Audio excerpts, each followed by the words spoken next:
हाय दोस्तों, राधे राधे। अब हम चल रहे हैं थोड़ा सा बिहार की ओर। बिहार में चलते हैं। बिहार में आज हम बात करने वाले हैं उस क्रिमिनल की जो पहली बार इंट्रोड्यूस कराता है AK-47 को पूरे बिहार में। एक्चुअली बिहार में कोई AK-47 को जानता ही नहीं था। AK-47 ना किसी के पास थी और ना ही कोई जानता था। यहाँ तक आलम यह था कि जब पहली बार AK-47 पुलिस जब्ती करती है या उसके पास पहुंचती है तो उसको देखने के लिए, उसकी टेक्नोलॉजी को समझने के लिए दिल्ली से स्पेशलिस्ट बुलाए गए थे कि भाई ये कैसे काम करता है और इसका फंक्शन क्या होता है, इसकी मारक क्षमता क्या है, दुनिया भर के जानने के लिए दिल्ली से स्पेशलिस्ट बुलाए गए थे। और ऐसा एक तमाशा सा बन गया था कि पटना ज़िले के कई ज़िले के SP वगैरह भी वो AK-47 देखने के लिए परेशान थे, जो AK-47 बाद में पूरे बिहार में तहलका मचाता है और अब तो चल ही रहा है। तो दोस्तों, AK-47 पहली बार चली थी और कौन बदमाश लेके आया था उसके बारे में बताने जा रहे हैं हम। तो दोस्तों, शुरुआत करते हैं हम। बात है दोस्तों बेगूसराय के करीब गांव है बरौनी। बरौनी रेलवे स्टेशन के पास है सोखारा गांव।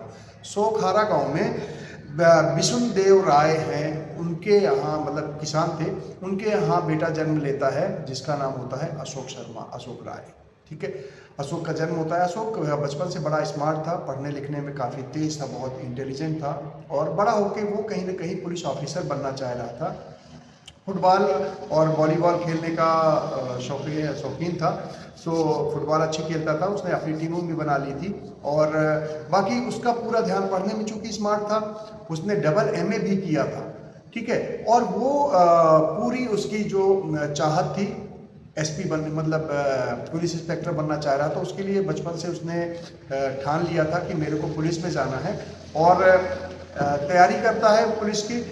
एग्ज़ाम होता है, पास होता है, वहाँ से जाता है, फिजिकल टेस्ट होना होता है, फिजिकल टेस्ट देने के लिए जाता है मुजफ्फरपुर और जाता है। उसका पेपर तो फिजिकल टेस्ट वगैरह अच्छा होता है, तो उसे लगता है कि यार इस बार लगता है कि मैं सब इंस्पेक्टर बन जाऊंगा। तो उसका चूँकि फिजिकल टेस्ट अच्छा गया था तो उसको कॉन्फिडेंस था, उसे लग रहा था कि मैं बन जाऊंगा।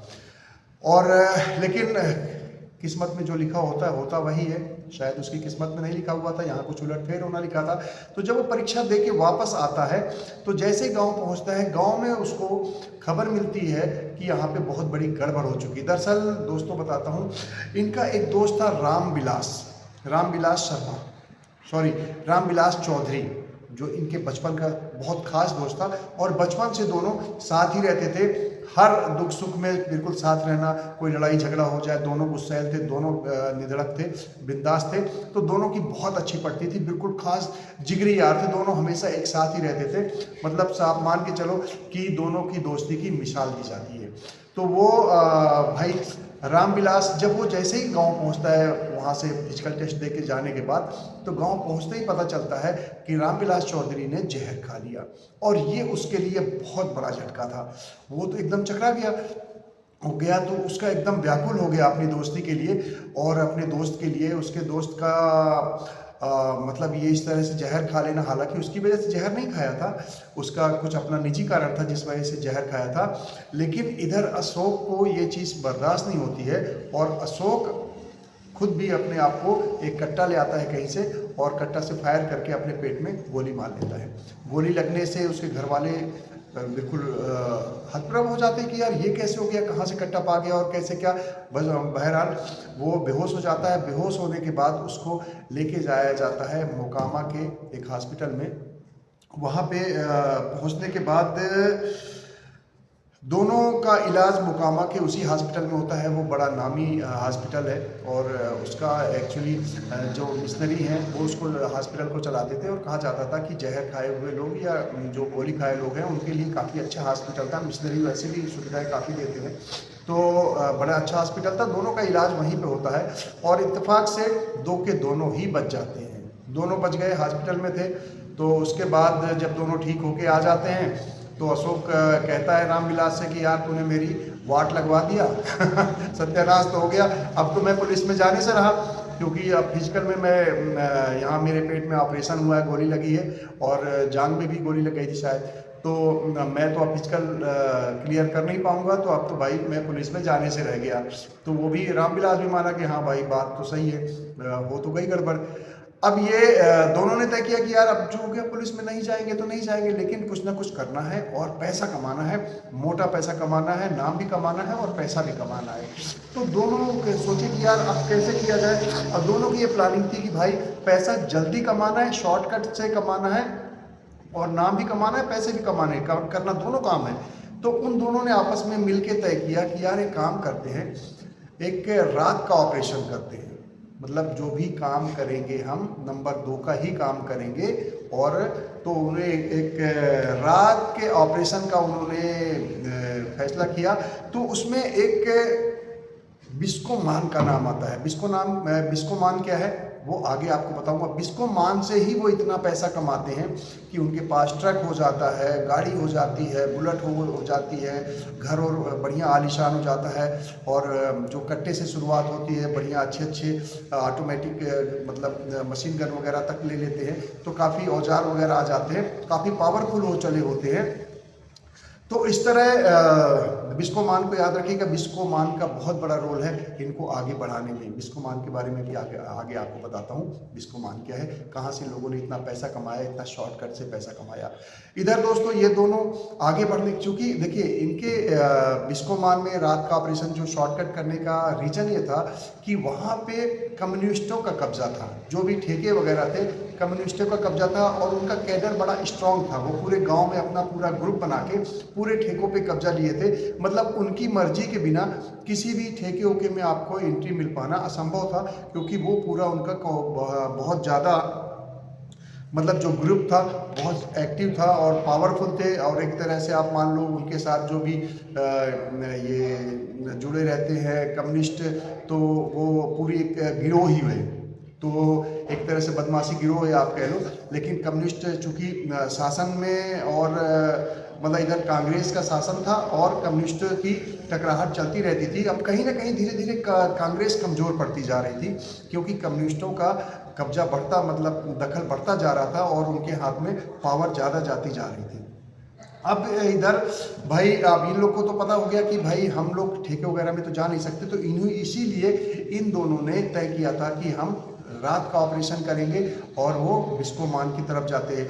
बिस्कोमान दोस्तों ये बिस्कोमान एक फर्टिलाइज़र कंपनी थी, जो कि मतलब एक मतलब सरकारी संस्था से आप वो जुड़ी हुई थी, और वो सरकारी जितने वो खाद बीज हो गए मतलब खाद वगैरह का सप्लाई करने का काम बिस्कोमान को मिला हुआ था। वैसे हालांकि लोग ये मानते थे कि बिस्कोमान एक सरकारी कंपनी है, यहाँ तक अभी अशोक को और रामविलास को दोनों को यही मालूम था कि सरकारी कंपनी है। तो उनको लगता था कि यार चलो सरकार को ही लूट रहे हैं, सरकार का ही ले रहे हैं, सरकार भी तो अपनी है, तो वो इसके साथ जाते हैं। इसको एक्चुअली बिस्कोमान करता क्या था, बिस्कोमान जाता था जहाँ पे गोडाउन वगैरह होता है, डंपिंग यार्ड वगैरह होते थे, वहाँ पे ये लोग अपना खाद बीज वगैरह उतार दिया करते थे, और वहाँ से जितने सप्लायर होते थे उनके यहाँ चला जाता था और वो किसानों में बांट दिया जाता, मतलब किसानों को सेल कर दिया जाता था। तो इधर जब इन लोगों ने ये प्लान कर लिया, तो अब वो लोग क्या करते थे, बिस्कोमान का जहाँ पे ये मतलब डंपिंग यार्ड वगैरह होता था वहाँ पे जाते थे अपने कुछ साथी वगैरह को लेकर के, और वो वहाँ से लूट लेते थे, वो खाद वगैरह को लूट लेते थे और लूट के ले जाके खुले मार्केट में ज़्यादा रेट में ज़्यादा दाम में वो बिक जाता था। तो इससे उनको बड़ी धुआंधार अंधाधुंध कमाई हो रही थी, और यही वजह था कि उनको इतना जल्दी इतना तेज पैसा मिल रहा था कि उन्होंने ट्रक खरीद लिया, गाड़ी खरीद ली, और औजार वगैरह तो खरीदे ही, मतलब पैसा हो गया उनका। चारों तरफ नाम भी होने लगा, और नाम चूंकि अब ये हो रहा था कि नाम ज़्यादा हो रहा था अशोक शर्मा का। उस समय तक अशोक शर्मा ही था वो, बाद में वो बनता है अशोक सम्राट। अशोक सम्राट बनने की कहानी बताता हूँ कैसे बनता है अशोक सम्राट। उसको पहले अशोक पगला या अशोक शर्मा कहा जाता था, क्योंकि बहुत गुस्से वाला था, बड़ा भड़कीला था, तो लोग उसको प्यार से या आप कहो लो कि आपस में बात करते थे अशोक पगला कहा करते थे। तो दोस्तों वो अब ये धीरे धीरे मतलब इन लोगों ने अपना वो बना लिया, काफ़ी पैसा हो गया, तो अब नाम दौलत के साथ साथ लोगों की नज़र भी चढ़ जाती है। तो ये धीरे से पता चला कम्युनिस्टों को कि भाई ये लोग तो काफ़ी पैसा कमा रहे हैं और बड़ा इनका गैंग बढ़ रहा, तो कम्युनिस्टों को ये खतरा होने लगा कि यदि यार ये लोग बढ़ जाएंगे और ये का ऊपर आ जाएंगे तो फिर ये हमारे लिए सरदर्दी होंगे।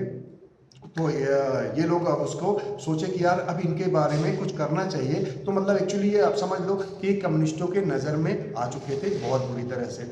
इधर क्या होता है, इधर भाई आप मान के चलो कि जो अशोक सम्राट का पीरियड था, मतलब अशोक शर्मा जो बाद में अशोक सम्राट बन जाता है, 1985 से वो शुरू करता है गलत काम और पैसा कमाने का रास्ता, और जाके 1995 में उसका जब तक उसकी हत्या होती है तो करीब 10 साल का समय था।